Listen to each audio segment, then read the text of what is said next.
It's time for Training Tuesday. And here we are.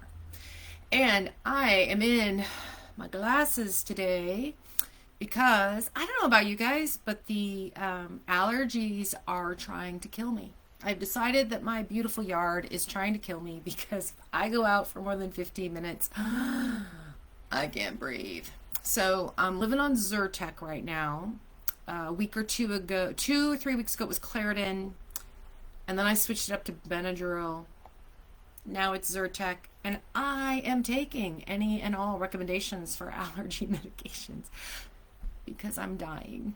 So, getting that out of the way, it is yet another beautiful warm night here in sunny New England. So, I'm happy to have you guys joining me tonight. And tonight's topic, all about the critic. And I'm not talking about the inner critic this time. So, go figure, right? Topic always is the inner critic and what's happening in our head and how do we manage that voice and all that good stuff. And that will consistently be a theme that we tackle.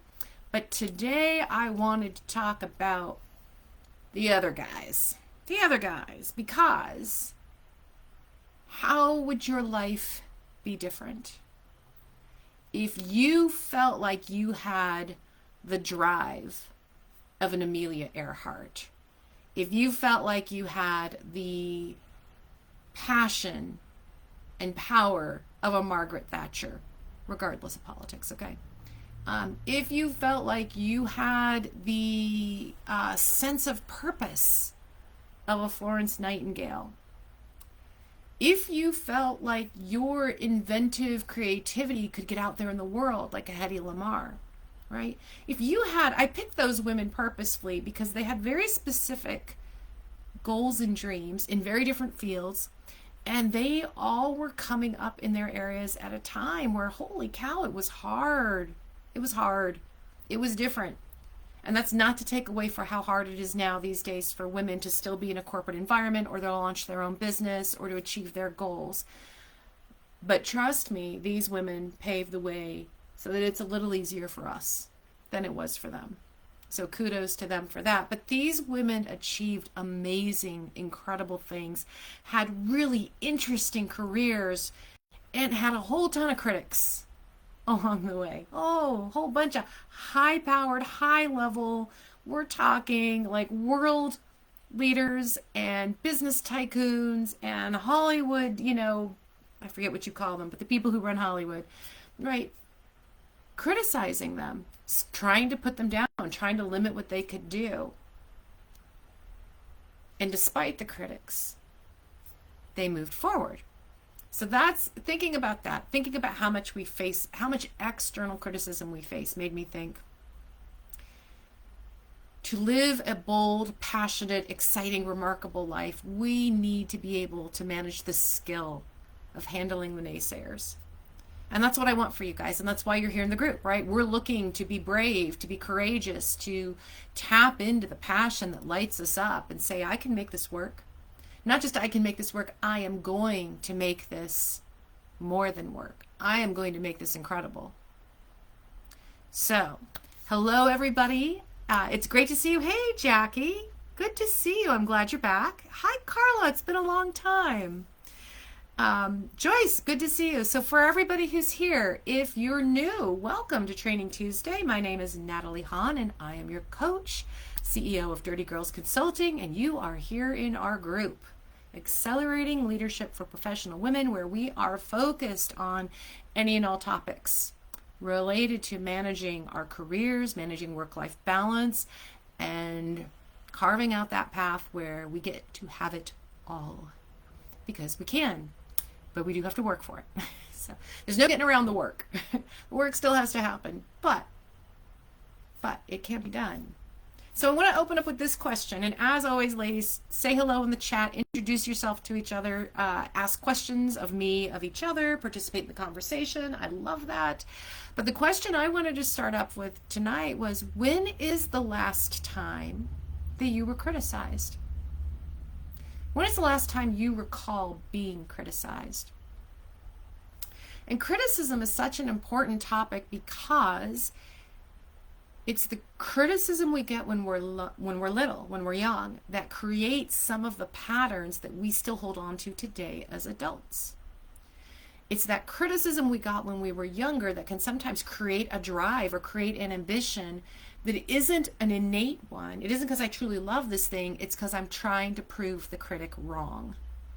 So becoming really clear on the criticism that has affected us, critiques that affect us today, and how we navigate this is really helpful in not only understanding what our triggers are, but also in deciding which pieces of these criticisms that's formed us we're going to let go of, and what we're actually going to learn and grow from. And that's a big theme tonight, right? Is growth. We're going to talk a lot about growth. So when is the last time you were criticized? If you can think of it, and you're welcome to drop it in the chat, and think about it. Criticism is sometimes direct.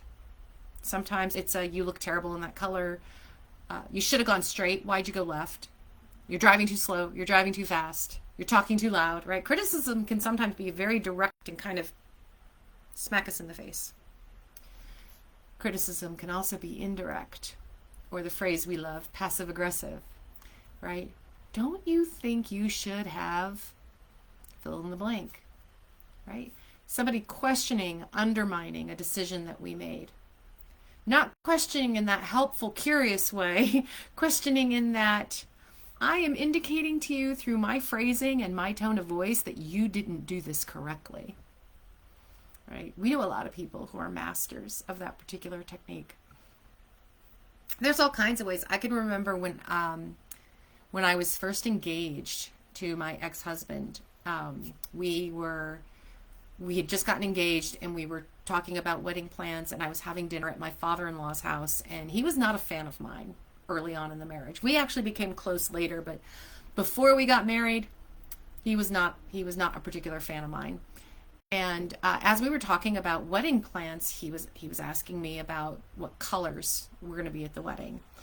And I said that I was leaving up. I had a very small family wedding, and I had one bridesmaid, and I was leaving it up to her. I said, you know what? I'm leaving it up to her to pick the color of the dress. I have a style, like a style range that I'd like her to stay in, but just so that it works with what I was wearing and all that. But as far as colors go, I can be flexible. And she chose a deep burgundy color, which she chose because she knew that was one of my favorite colors. I absolutely love pretty much any shade of red. So she chose this deep burgundy color. So I was sharing with him, well, she chose this. And at the time we were having dinner, and I picked up a glass of wine. We were having red wine with dinner. I said, it's about this color. And his response was, now remember, at this stage in our relationship, we were not particularly good friends. But he said, and I'm not excusing him, by the way, I'm just letting you framework, right? But I said, it's about this color. And I poured the glass of wine. He goes, oh, kind of like the color of a bordello. And he laughed. And for those of you under the age of 82, or who happen to be a fan of old westerns, a bordello is a whorehouse, right? So the color red, right, the red light district, we know that reference. That's what he was referring to. And he laughed. And he laughed. And I did not know at the tender age of 22, I think I was, maybe I was 23, I did not know how to respond to that. And so I didn't. But I did respond to my fiance when we left that night. So, passive aggressive, right? They play it off as a joke, and you're being too sensitive if you pull it off. It's still a critique. It's still a critique. And we women take criticism to the heart. We take it to heart. And that's wired in us, by the way. So don't think that you're just too sensitive or too weak or something like that, like the self-judgment we carry. Criticism is how our cave woman brains are wired, because 10,000 years ago, we survived by being liked. I mean, think about that. Our brain has altered, I think the last report I saw was like our brain has altered somewhere between 2 and 4% in 10,000 years. We basically have the same brain as our cave women ancestors. And what our cave women ancestors knew was that if they were liked, they survived. they were safe. Why? Because in the cave society, women were dependent on the men, right? The men were the hunters. They brought home the meat.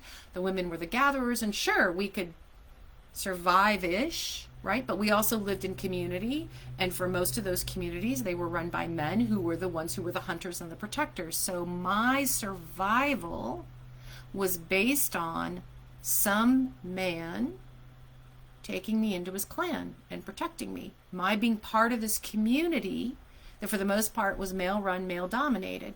I needed to be liked, because if I ticked off the male, he wasn't going to bring home the meat anymore. He wasn't going to protect me anymore, and now my life is at risk. That wiring is still there, right? So reacting to criticism not only kept us safe, it kept us alive. And even though modern woman does not need a man to bring home meat, we just don't anymore. We don't really need them to keep us safe. Society has evolved a ton, but our brain has not evolved. Our brain has not evolved so much. So we've still got some old wiring in there that we can and should consciously make efforts to unwind, but you've got to know it's there first. So if you're beating yourself up for feeling like you're always too reactive to criticism and it cuts you to the heart, and then you go and you change things, then you're mad you changed things because you didn't want to change it in the first place. You're not alone. We all have this wiring, and it's fixable. We can change the pattern if we want to. So let's get into criticism. I first want to break it down. I want to break down like the criticism, the actual language dynamic that's happening here, right? So one of the most common complaints I hear the women I work with talk about when it comes to their partners, particularly male partners, is the criticism is, pardon me, you never listen. You never listen. That's a criticism. You never listen. This is a direct attack. I'm going to call it an attack of a person and the person's action. You never listen is a direct attack of you and your action of not listening. In that case, your inaction. It could come out as a complaint. I get so frustrated that you ask me a question and then you don't listen to my answer. You don't remember what I said. You never remember what I said. That's a complaint. It's still a criticism, and it's still direct, right? It's still pretty clear what you're upset about, but it's more about the impact of the action, right? This is about, I am upset because I'm frustrated. You're not hearing me. So it's about the impact of the action or the inaction. Now, underlying both the criticism and the complaint is a fear. My fear, if you're not listening to me, if I'm feeling not heard, if you don't remember things that I say, my fear is that my opinion doesn't matter. You're not interested in what I have to say. I'm not important. That's the story, right, that we tell ourselves. We may or may not verbalize our fear. The story, though, underlying what we do verbalize, the you never listen, or the I'm so frustrated you never remember anything I say, is the fear that I don't matter, I'm not important. But what is under the fear? Under the fear, or maybe partnered with the fear, is the wish, the expectation, the wish that I'd really like what I say to be important to you. I'd like my words to matter. I'd like my opinion to be heard and to matter to you. This is what the critic really wants, right? So underneath every criticism, there's a fear and there's a wish. And the fear is, you don't think I'm important. And the wish is, I wish to be heard and important to you. So what you find is that underneath a criticism, there's a story. Now, whether the story is real or not for the critic is exactly the same as the stories we tell ourselves in our head, right? They may or may not be real, but the feelings are real, which is why this comes out. So another example, just to kind of put this together, right? A criticism of somebody might be, she's so passive aggressive. I just said that about my father-in-law. He's so passive aggressive. Direct attack. He is so passive aggressive. And he was very passive aggressive. In a lot of things, not just that story.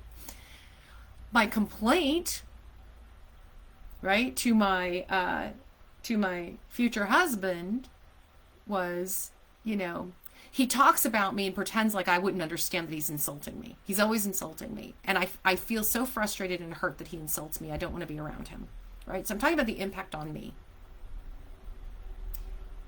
The fear underlying the criticism about somebody being passive aggressive, right? So I say he's passive aggressive. I'm saying that it's insulting to me and I feel hurt by this and I don't want to be around him. And the fear is, this is an important person to my future husband. This could damage our relationship. What's the wish? I want to trust him. I want to trust what he says, and I want it to be, I want to build a trusting relationship with him. I should rephrase that. I want to build a trusting relationship with him. I don't want to second guess, right? With passive aggressive people, what are we always doing? We're always second guessing what they say because we don't really know. And we're afraid I'm being too sensitive or it's really a joke and I'm taking it the wrong way, right? I want to trust that he means what he says and he says what he means. And by the way, I'd like it to be nice, right? So there's the breakdown of criticism, complaint, fear. Criticism and complaint are what come out, and the fear and the wish are what underlie them. So as we talk about this, we want to really break down into the fear and the wish and how we want to respond to certain situations. Because here's the deal. Criticism is inevitable. It's going to come from our friends. It's going to come from our families. It's going to come from our bosses. It's going to come from coworkers. It's going to come from our children, right? There's always someone out there willing to share their opinion in a critical way that is going to cut us. It's going to hurt us. Doesn't always have to.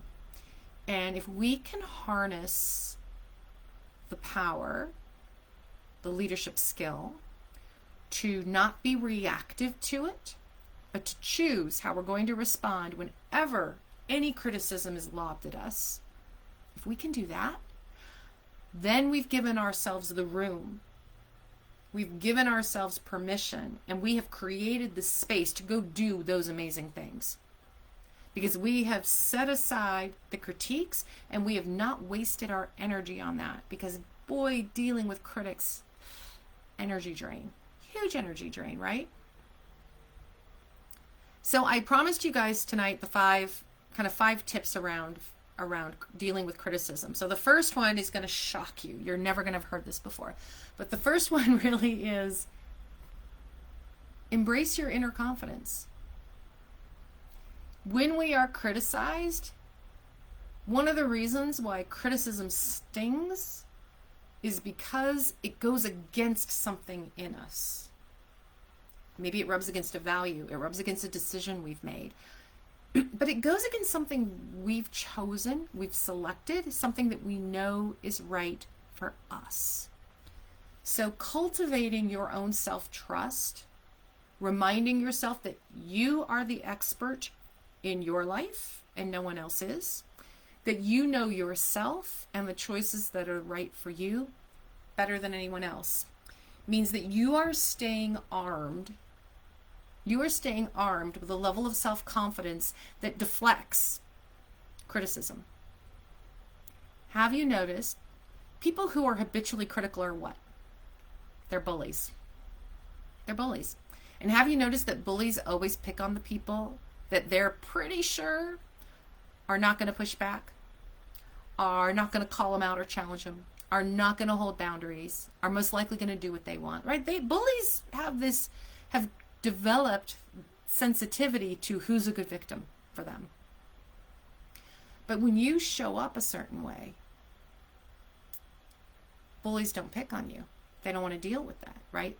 It all starts, criticism can start with the perception that you're putting out there of who you are. So I want you to consider, as I ask you to anchor into your self-confidence, trust yourself that you know the best decisions for you. How are you interacting with others? At work, are you sharing your ideas and opinions? Are you respecting your own boundaries of work time, not work time, right? Off time. Are you respecting the boundaries of we're going to start a meeting at this time and end it at this time? Are you showing the behaviors that say, I don't put up with ridiculousness? Because a lot of criticism comes out because it's just because I can. Because I can ping you that way and I can chink that armor and I can sink you a little lower and I feel better in the process.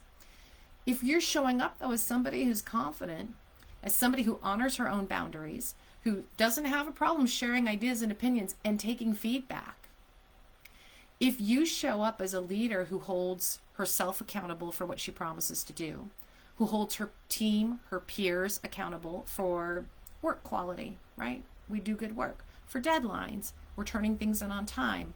You are setting up an environment that people don't want to come in and just blatantly criticize. They're not just going to sling criticism at you because they can't.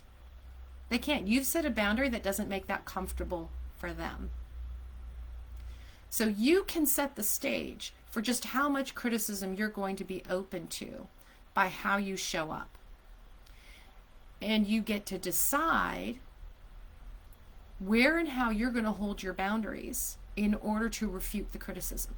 There will be people who will pay no attention to how you show up and criticize you anyway because that's how they are. You still don't have to take that on.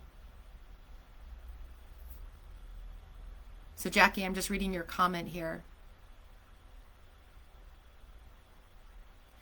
Yeah, that's hard. That is hard when someone who we look up to or who's in a position of power over us, whether it's positional power or relational power, whatever it is, when you start to realize that they're more harmful than helpful,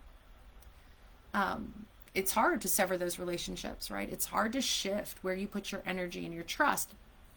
And this is, and actually, so the next couple points too will speak with you also, Jackie, because tip number 2 is about let's look for perspective and not perfection. If we're so anchored in perfect, and a lot of us have that perfectionism streak, right? We want things to be perfect. We don't want to be judged for imperfect work. We know as women we're held to a higher standard.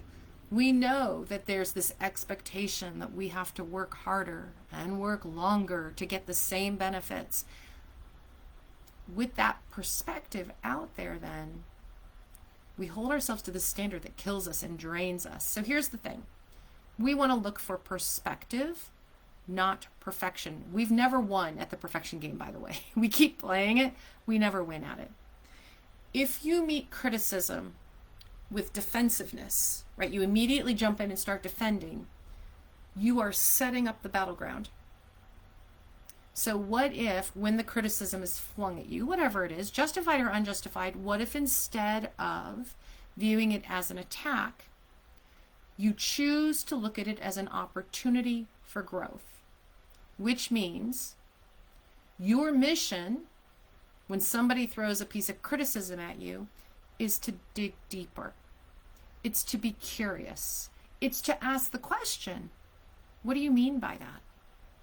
Can you tell me more about why you said that and what you mean?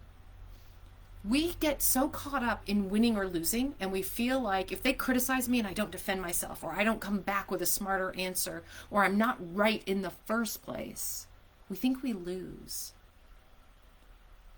It's not a win-lose. When you are attacked by criticism, or when just somebody thinks they're delivering constructive criticism, right? You're not in a position of winning or losing. So I want you to consider this. If you instead take a breath, like if it stings, take a breath and respond with curiosity. There's 2 opportunities here. What made you say that? Tell me more about that. If the criticism is truly unfounded, and somebody just being a jerk, and they're out there, calling them on it like that in a curious way, not a defensive way, let me hear you out. What do you mean by that? If they are just being passive aggressive and a jerk, there's nowhere for them to go. There's nowhere for them to go because there's nothing to explain, and they will be caught up in that. And it will be very clear to you, if not to everybody else, if there's other people in the room, it will be very clear to you that there's nothing behind the criticism and you can ignore it. But the other thing it does, if this is a criticism where the other person truly believes they have a valid point to make, getting curious, you could win. what do you think you could win?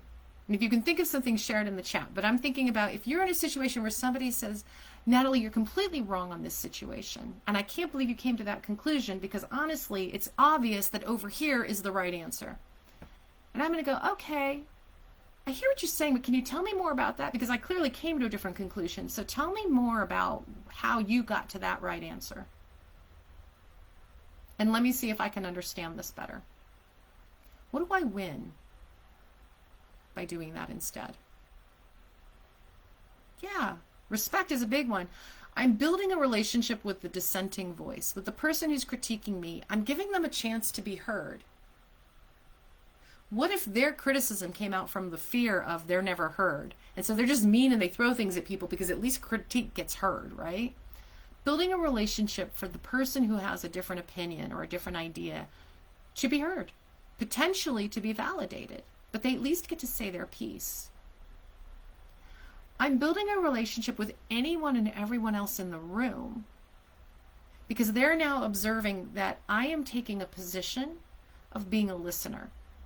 I'm being respectful. I'm being professional.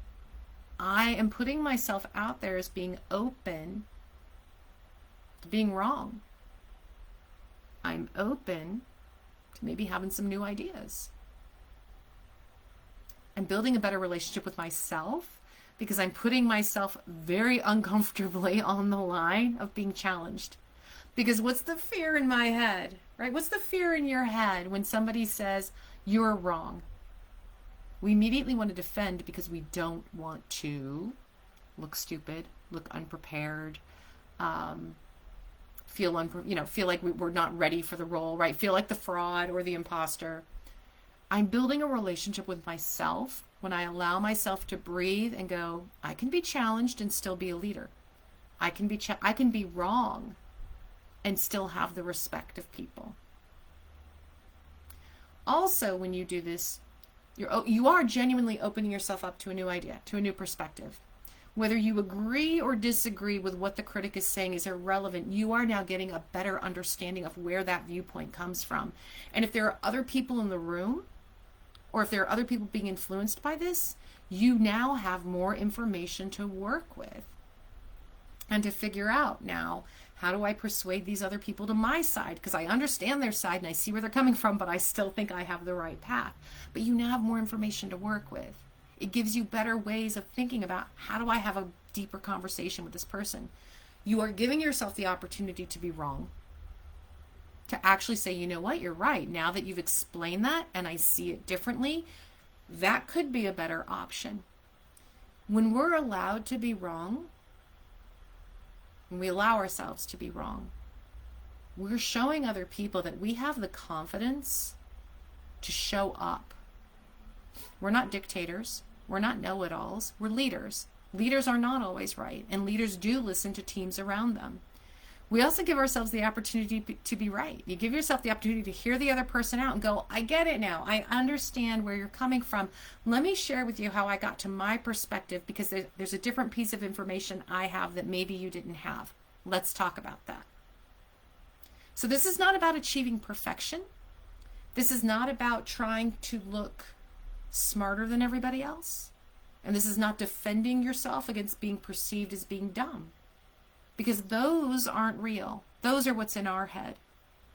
What's real is somebody has come with a different idea and perspective, no matter how they verbalized it.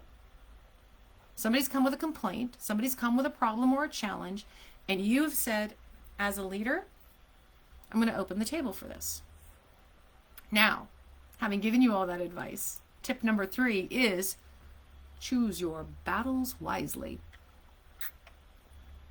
We do need to be discerning. Not all criticism is equal, and it doesn't all deserve your attention. So,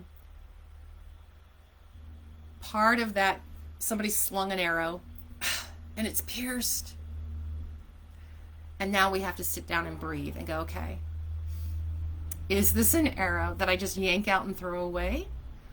Or is this one that we want to kind of contemplate a little bit about why they flung the arrow in the first place?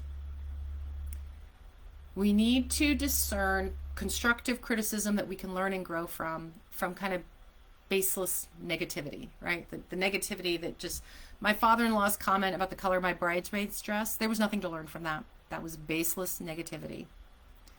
Your mother may be doubting a decision you make. Your friends may be second-guessing something that you've done. Your coworkers might be nitpicking on a decision you've made, a project that you're working on. And it could all come from their own fears and insecurities. But here's the thing. First of all, nobody wins. Nobody wins over somebody by criticizing them. And when we're criticizing, we're in judgment. Criticism is a judgment. You were wrong. You were stupid. You don't listen. You're passive aggressive. Those are judgments. When we are in judgment over someone, we cannot persuade them of anything.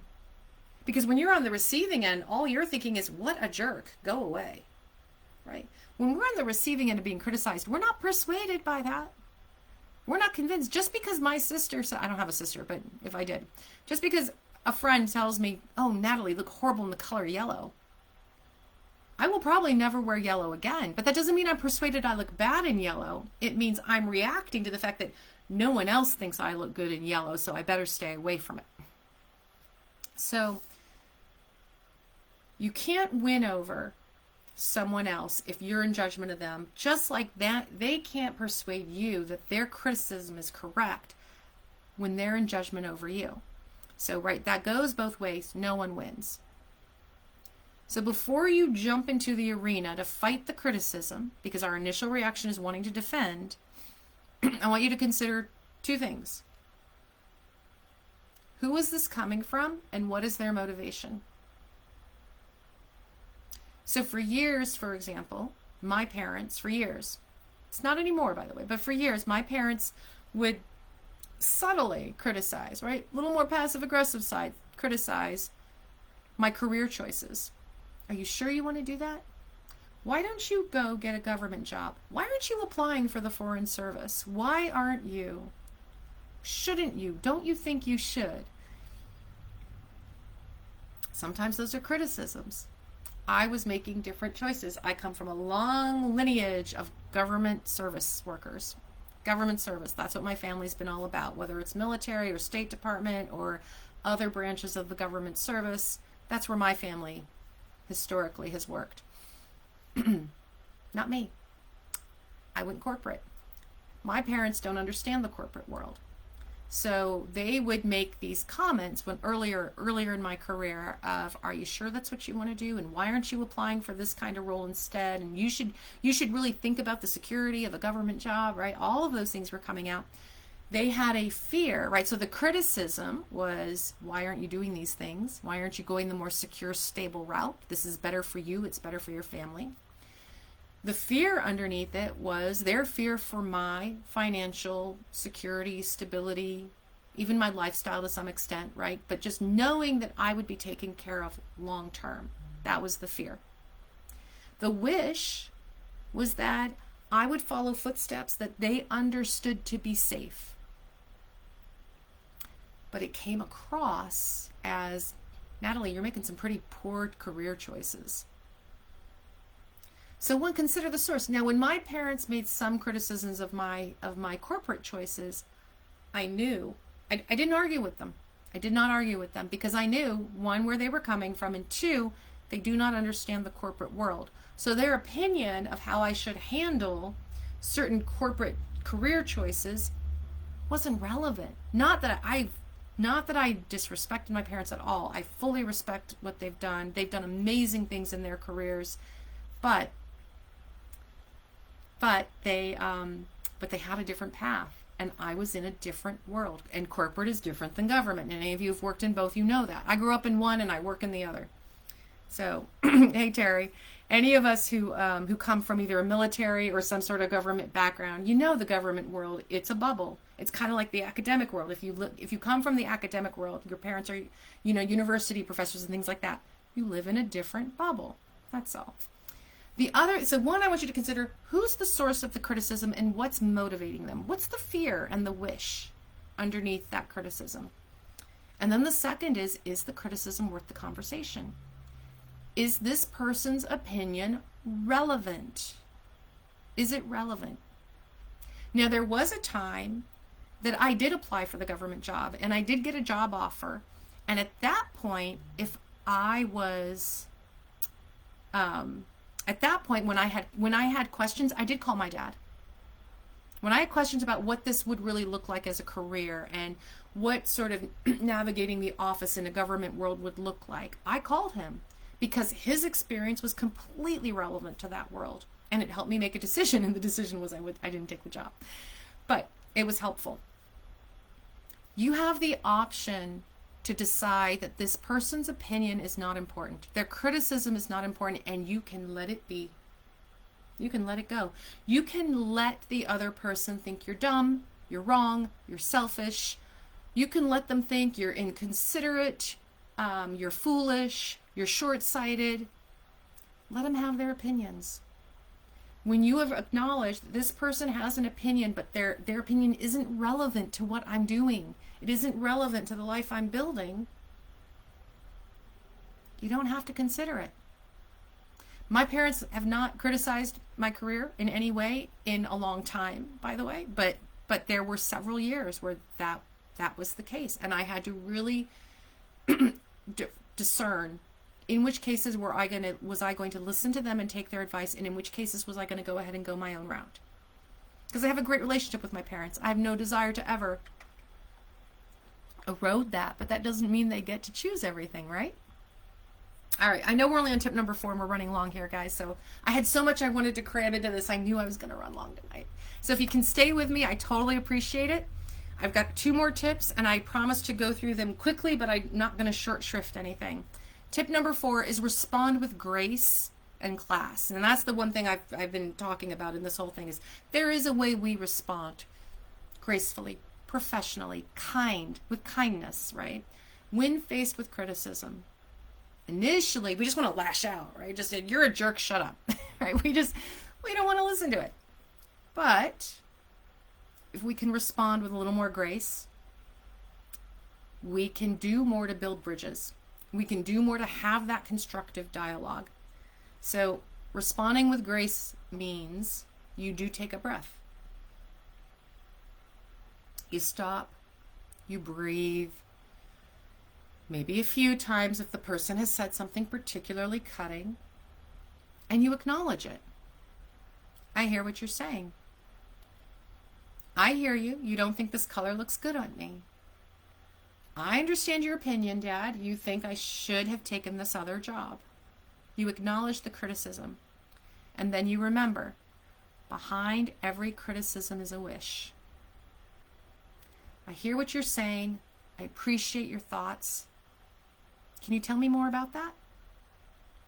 When you respond with curiosity, right? When you're asking what they're really wishing for, it's easy to do that. You breathe. Don't get mad, get curious, right? Don't react, ask the question, dig deeper. I hear what you're saying. I appreciate your feedback. Can you tell me a little bit more about why you're thinking this, how you got here? It's easy, it's natural, and you practice saying it. If this is somebody that you need to hold a boundary with, then it's, I hear what you're saying. I appreciate your concern. I've made my decision. The topic is closed. You end it. You hold the boundary. You didn't tell them, shut up, you're a jerk, you're wrong, which are things you might have wanted to say. You say, I hear what you're saying. I really appreciate your feedback on this, but I've already made my decision and case is closed. Thanks, though. And you're done. And you walk away. You close it. When we set a boundary, it is our responsibility to hold the boundary. It is not the other person's responsibility. It is ours. When you do this, you are demonstrating your leadership. You are demonstrating your boundaries and your strength of character. You are demonstrating how you want people to treat you. What's important to you. So it's up to you whether you open the door for potentially a constructive learning conversation or whether you close the door because you are aligned with the choice you've made and you don't need any more feedback. 100% in your court. All right, tip number 5. And this is a hard one for us to absorb a lot of the times. Criticism is often not personal. It can be a very valuable teacher, but often the feedback is not about you. Remember, criticism comes from the other person's wish and fear. It's about them. My parents' wish for me to have the stable government job was rooted in their fear for my financial future. That was about their perception of what a stable financial future looks like, of how uncertain the global economy is, of how safe they thought government work was, their fears. It had nothing to do with me. Right? They cared about me. It stemmed from they cared about me, therefore they had this perspective of what I should be doing, but it wasn't about me. It didn't have anything to do with my talent, my opportunities, my goals, my vision for myself. It had nothing to do with me. It was born of their care and their fear. But it wasn't about me. It was about making them more comfortable with my choices. So knowing that there's an opportunity to learn, right? When we know it's not actually personal, because it's not about us, it's about them, it can be helpful here to adopt the growth mindset, right? And the growth mindset, you can read all sorts of articles about it. I did a training Tuesday on it once also. So if you're interested in that, drop the phrase growth mindset in the comments and I will shoot that one your way. But I did do a whole training on what is the growth mindset. I'm going to cover for you because we're running short here. Basic tenets of a growth mindset. You believe that achievements are down to your effort, not just talent. Meaning you can do anything. If you work at it, if you practice it, if you refine it, hone it, master it, you can do it. You are willing to learn from your mistakes. You are willing to find value in the criticism when it merits it. You believe in your intelligence and your abilities can be developed. You are not stuck here. I've learned everything I can learn. I can't learn anymore. And you're willing to ask questions and admit when you're wrong. So basic tenets of a growth mindset. Achievement and effort is all on you. Willingness to learn from mistakes and take feedback. You understand that you're always learning and you can always learn. And you can acknowledge when you're wrong and ask questions when you don't know. All right. Handling criticism, especially with some sense of grace and some sense of patience and kindness and forgiveness, is a lifelong practice. I hope for you that you face all criticism head on. You make clear and conscious choices under pressure for which ones you're going to deal with and which ones you're going to let slide off your back, so that you can continue to make decisions that are building up the life you want to create. Criticism doesn't have to control you. It doesn't have to direct your actions. You can own that. So stay resilient and stay graceful. Go after it. That's my message for tonight. So ladies, thank you for staying so late with me. I love that, Sue. Don't get mad, get curious. Exactly. And you got to breathe. You got to breathe through that because we want to be mad. And sometimes we're justifiably mad because sometimes critics are just rude. But responding to their rudeness with our anger doesn't solve anything, doesn't get us anywhere, and boy, is it a waste of our energy, right? So, ladies, final note, this is just an announcement. In a few weeks, I'm going to be doing a workshop on setting boundaries. If you're interested in getting details about the workshop, just drop the word workshop in the comments. And I don't have it all put together yet, but when I do in the next few days, I will shoot you over the details. But this will be a workshop. I'm thinking right now it's a chunky workshop. It's probably going to be about 4 hours or so around boundary setting. Because for me, boundary setting is the basis for a lot of our leadership skills, right? I want us to spend this time getting clarity on what our boundaries are, understanding why our boundaries are important to us. Everybody has different boundaries. Yours are important to you for a reason. So we want to know why. We're going to have scripts on practicing how we say no, the millions of different ways we can say no, but we're going to practice them. We're going to understand which context, which scripts to use. And this is our way of establishing how do we want to be treated at work, at home. What are we allowing in?